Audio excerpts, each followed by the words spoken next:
Le terrorisme n'a pas de religion. Tout le monde le sait, ayyuhal akhyar. Et comment prétendre le contraire alors que si on va chez les chrétiens, on va chez les juifs, on va chez les musulmans, eh bien on retrouve toutes et tous cette même parole. Tu ne tueras point.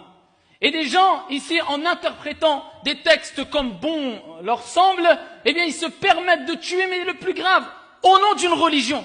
Et c'est ce qui nous met hors de nous, l'il asafi shadid, malheureusement, avec le plus grand des regrets. Parce qu'une personne qui se suicide, c'est condamnable, ce n'est pas bon pour lui. Mais une personne qui se suicide au nom d'une religion, là c'est catastrophique. Quelle religion autorise le suicide? Une personne qui tue des femmes et des enfants, qui allaient au travail, qui sont dans un aéroport, qui vont se divertir, qui vont voir un match de foot ou je ne sais quoi, au nom d'une religion. Mais comment une personne censée peut accepter cela, ayyuhal akhyar, sans avoir de science, en étant croyant ou incroyant, en étant athée ou bouddhiste? Qui peut accepter cela? Quelle logique, quel esprit saint peut accepter cela, ayyuhal ahibba? Et après, ces gens-là se revendiquent d'une quelconque religion. Wallahi wa rabbil Kaaba, par le Seigneur, par notre Seigneur, l'islam se désavoue complètement de ces actes-là et de ces gens-là. Cela n'a rien à voir avec l'islam, avec le christianisme, avec quelconque religion.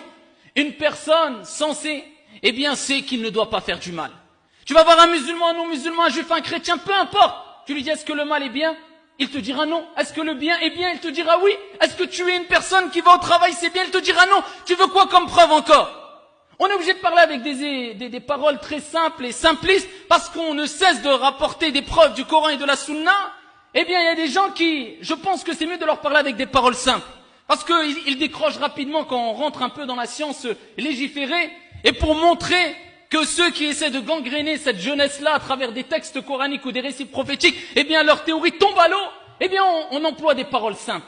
Mais vous imaginez que demain, c'est peut-être vous, c'est peut-être votre mère, votre père, votre frère, votre sœur, qui va être tué. Pourquoi? Parce que une personne a été prise de folie, alors que le messager de Dieu, alayhi salatu wassalam, et là nous parlons dans un contexte religieux, mais combien de fois a mis en garde contre ces actes-là? Et en tout cas, ne revendique pas du tout ça au nom de l'islam, car l'islam, ici, se désavoue complètement de ces actes de folie. Et ça n'a rien à voir avec cette religion, alors que nous savons toutes et tous que Dieu a dit dans le Coran, وَمَا أَرْسَلْنَاكَ إِلَّا رَحْمَةً لِلْعَالَمِينَ. Elle est où cette miséricorde? Dieu ne dit pas dans le Coran, quand il parle du prophète, nous t'avons certes envoyé en tant que miséricorde pour l'humanité. Mais je ne comprends pas, on fait quoi de ces versets coraniques? C'est ça la miséricorde?